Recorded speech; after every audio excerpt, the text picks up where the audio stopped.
రుణమాఫీకి ముహూర్తం ఫిక్స్ అయింది. తొలి ఏకాదశి అంటే జూలై 17 నుంచి రుణమాఫీ మొదలు పెట్టనుంది రేవంత్ సర్కార్. రుణమాఫీ ప్రక్రియను జూలైలోనే ప్రారంభిస్తే అప్పటికే వ్యవసాయ పనులు ముమ్మరమై పెట్టుబడి అవసరమైన రైతులకు మళ్లీ రుణం తీసుకునేందుకు అవకాశం కలుగుతుందని ప్రభుత్వం భావిస్తోంది. జూలైలో ప్రారంభించి ఆగస్టు వరకు మొత్తం 3 విడతల్లో ఈ ప్రక్రియను పూర్తి చేయాలని ప్రభుత్వం నిర్ణయించినట్టు తెలుస్తోంది.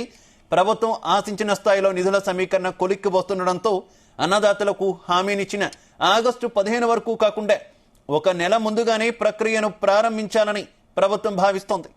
పీఎం కిసాన్ పథకంలో ఉన్న నిబంధనలను రుణమాఫీలో అమలు చేయాలని ప్రభుత్వం భావిస్తోంది.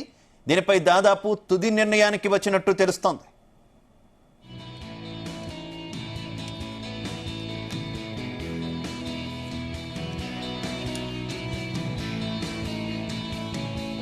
రైట్గా రుణమాఫీకి సంబంధించి మరింత సమాచారం మా కరెస్పాండెంట్ శ్రీచరణ్ అందిస్తారు. Sricharan, very good morning. August 15 అనేది ఒక డెడ్ లైన్ కింద గతంలో పెట్టుకున్నటువంటి కాంగ్రెస్ సర్కార్ అంతకంటే ముందే ఈ ప్రక్రియ ప్రారంభించాలని యోచిస్తున్నట్టు తెలుస్తుంది. అప్డేట్స్ ఏంటి? Yeah Shiva, good morning Shiva. ఎన్నికల ప్రచారంలో భాగంగా కాంగ్రెస్ 2 లక్షల రుణమాఫీ చేస్తామని ఇచ్చిన హామీ అమలుపై కూడా ఇప్పటికే చాలా గడిచిన 2 నెలలుగా కూడా తీవ్ర స్థాయిలో కసరత్తు చేస్తూ వస్తోంది.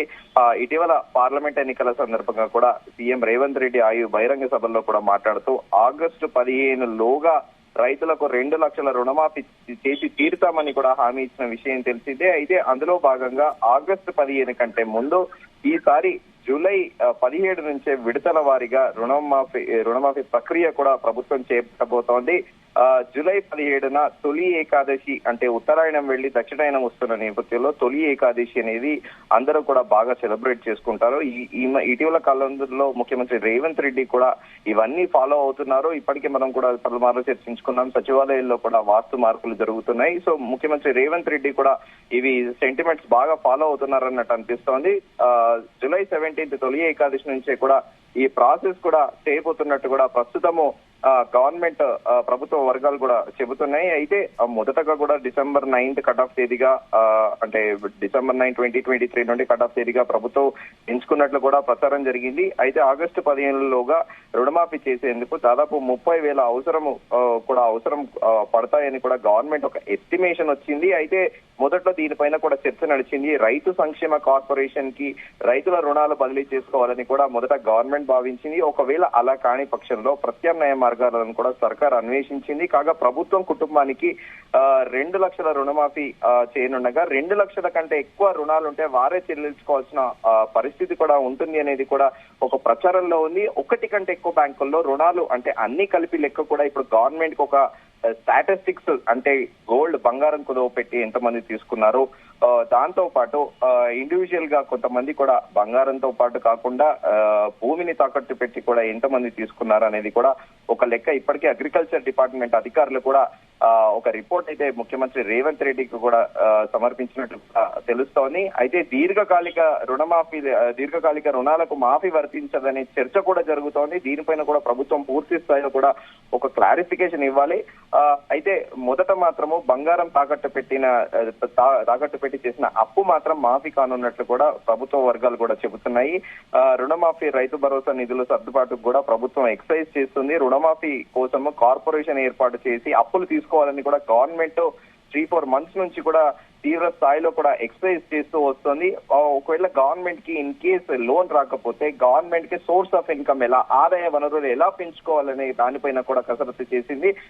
దానికి ఎల్ఆర్ఎస్ జీవో 49 దరఖాస్తుల పైన కూడా పరిష్కారంపై సీఎం ఫోకస్ పెట్టారు. జియో 59 అప్లికేషన్స్ తో దాదాపు 2,000 కోట్లు ఎల్ఆర్ఎస్ తో 10,000 కోట్లు ఇన్స్టంట్ గా వస్తాయని కూడా గవర్నమెంట్ ఒక అంచనాకు వచ్చింది. గ్యారంటీ అమలుకు నిధుల సర్దుబాటు పైన కూడా దీనిలో భాగంగానే ప్రభుత్వం కసరత్తు చేస్తూ వస్తోంది.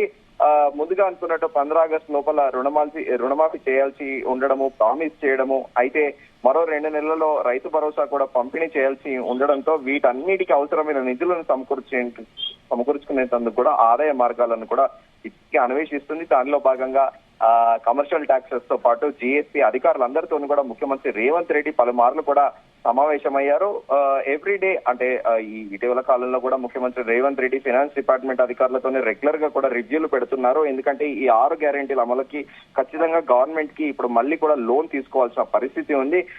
అయితే ఈ రెండింటితో పాటు మరికొన్ని ముఖ్యమైన గ్యారెంటీలకు అవసరమైన నిధులు కూడా సర్దుబాటు చేయాలని, అందుకోసం దాదాపు 40,000 కోట్లు సేకరించాలని కూడా గవర్నమెంట్ టార్గెట్ పెట్టుకుంది. రుణమాఫీ కోసం ప్రత్యేక కార్పొరేషన్ ఏర్పాటు చేసి అప్పు తీసుకోవాలని కూడా పలుమార్లు ముఖ్యమంత్రి రేవంత్ రెడ్డి భావించారు.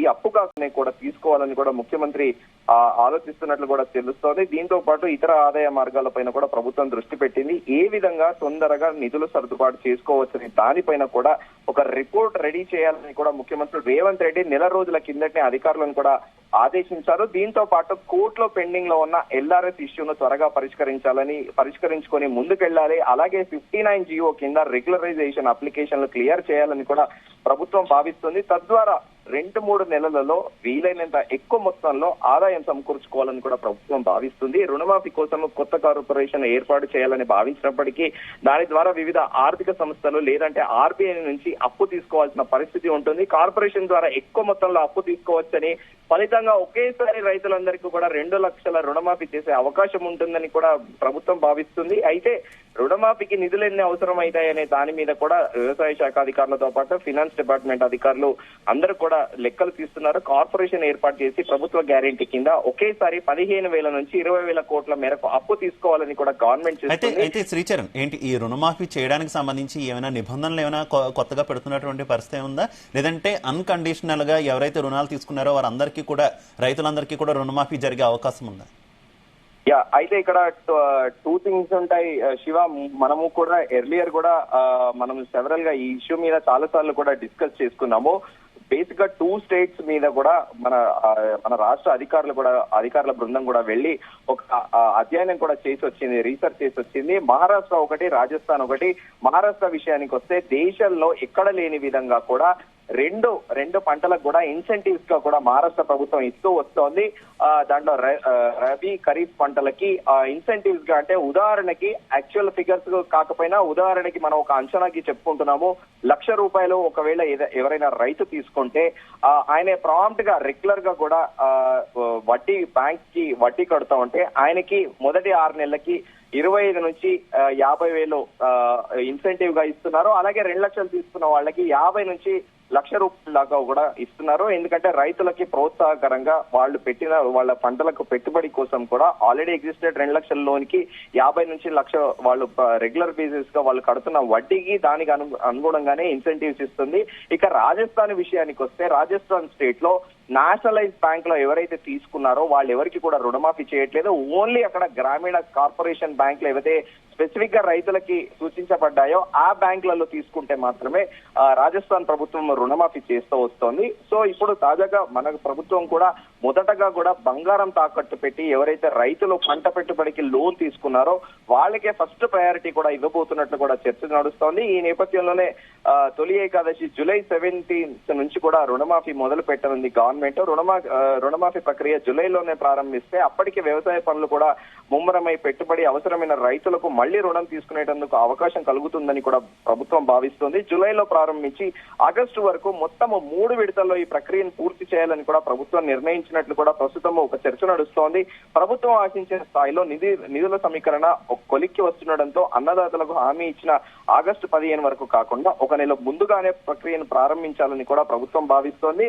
అయితే దీంట్లో పీఎం కిసాన్ పథకంలో ఉన్న నిబంధనలను కూడా రుణమాఫీలో అమలు చేయాలని కూడా ప్రభుత్వం భావిస్తుంది. దీనిపై దాదాపు తుది నిర్ణయానికి కూడా వచ్చినట్లు కూడా తెలుస్తోంది. అయితే పీఎం కిసాన్ లో చాలా మంది కూడా ట్యాక్స్ పేయర్స్ తో పాటు సెంట్రల్ గవర్నమెంట్ ఎంప్లాయీస్, అలాగే ఎమ్మెల్యేలు, ఎంపీలు, ప్రజాప్రతినిధులు అందరికీ కూడా ఎగ్జామ్షన్ ఇచ్చి దీంట్లో కంప్లీట్ కూడా పీఎం కిసాన్ సమాన్ పథకంలో కంప్లీట్ గా స్క్రూటినీ ఉంటుంది. నిజమైన లబ్ధిదారులు, బిలో పావర్టీలో ఎవరైతే ఉన్నారో నిజమైన రైతులు పంటకు పెట్టుబడిగా కూడా ప్రోత్సాహకరంగా పీఎం కిసాన్ ఇస్తుంది. సో సేమ్ సిమిలర్ గా ఇప్పుడు ఆ 2 రాష్ట్రాలకి పైన కూడా మహారాష్ట్ర, రాజస్థాన్ ముందుగా అనుకున్నట్టు ఆ రాష్ట్రాల్లో కూడా అధ్యయనం చేసి వచ్చారు మన అధికారులు. దాంతో పాటు ఈ పీఎం కిసాన్ పథకంలో ఉన్న నిబంధనలను కూడా ఇప్పుడు ప్రస్తుతం మన రాష్ట్రంలో రుణమాఫీలో అమలు చేయాలని కూడా ప్రభుత్వం భావిస్తోంది. అయితే దీనికి తొలి ఏకాదశి నుంచే రుణమాఫీ కూడా ముహూర్తం ఫిక్స్ చేసినట్లు కూడా తెలుస్తోంది.